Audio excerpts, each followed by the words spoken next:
Permettez-moi d'avancer dans l'explication de ce que signifie connaître Christ. C'est une connaissance très profonde, car cela nécessite de connaître Christ dans les choses et dans les affaires. Certains peuvent dire qu'ils connaissent Christ comme leur patience, c'est ce que l'on appelle connaître Christ. D'autres peuvent le connaître comme étant leur amour. D'autres encore connaissent Christ comme étant leur humilité. Une telle connaissance produira un effet radical dans la vie. En conséquence, vous pourrez en déduire qu'il n'y a pas de choses dans votre vie. Je crois que plusieurs peuvent le déclarer, car ils savent en expérience ce que cela signifie. Dans leur monde, même dans leur monde spirituel, il n'y a pas autre chose en dehors de Christ. Par exemple, ils savent qu'ils ne sont pas saints en dehors de Christ. Cela ne signifie pas, bien sûr, qu'ils ne sont pas saints en expérience, mais que maintenant Christ est leur sainteté. Immédiatement, ils comprennent que Christ est tout, et ils peuvent être complètement délivrés de toutes ces questions extérieures. Tout cela résulte de la connaissance de Christ et non pas d'une prière d'exhortation ni d'encouragement.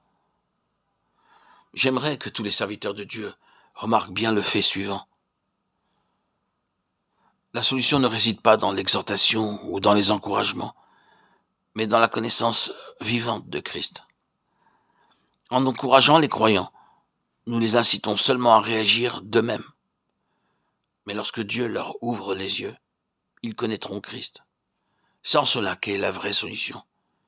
De telles paroles peuvent être répétées des centaines de fois sans résultat, jusqu'à ce que Dieu ouvre nos yeux pour saisir que Christ est ce que nous cherchons vraiment. Beaucoup le connaissent comme le Seigneur qui les justifie. Néanmoins, ils ont peur de Dieu, parce qu'ils ne connaissent pas Christ comme leur justice. Beaucoup savent que le Seigneur Jésus est celui qui les sanctifie, mais ils s'attendent à recevoir la sainteté de la part de Dieu. Pourquoi ? Parce qu'ils recherchent uniquement la sainteté. Puisque le Seigneur est celui qui les sanctifie, ils lui demanderont la force pour être saints. En agissant ainsi, ils découvriront bientôt leur impossibilité d'être saints.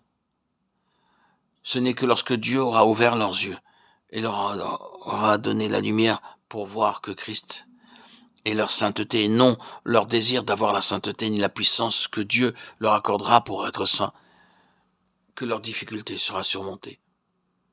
Car Christ est alors devenu la sainteté en eux.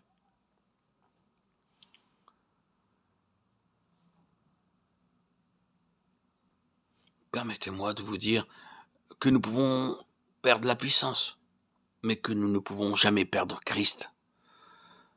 Notre sainteté ne repose pas sur ce que nous faisons, mais sur ce qu'il est pour nous. Lorsque nous le connaissons comme notre tout, tous nos problèmes sont résolus. C'est pourquoi je n'ai d'autre message que celui-ci. Christ est tout. Mais c'est là qu'est la difficulté. Beaucoup de personnes connaissent Christ comme leur Seigneur, mais ne le connaissent pas dans leurs choses et dans leurs affaires. Si nous ne voyons Christ que dans ce qu'il fait et non dans ce qu'il est, nous ne connaissons que ses œuvres, mais non pas sa personne. Nous pouvons le connaître comme le Rédempteur, celui qui sanctifie et qui justifie, mais Dieu veut que nous le connaissions comme notre rédemption, notre sanctification et notre justification.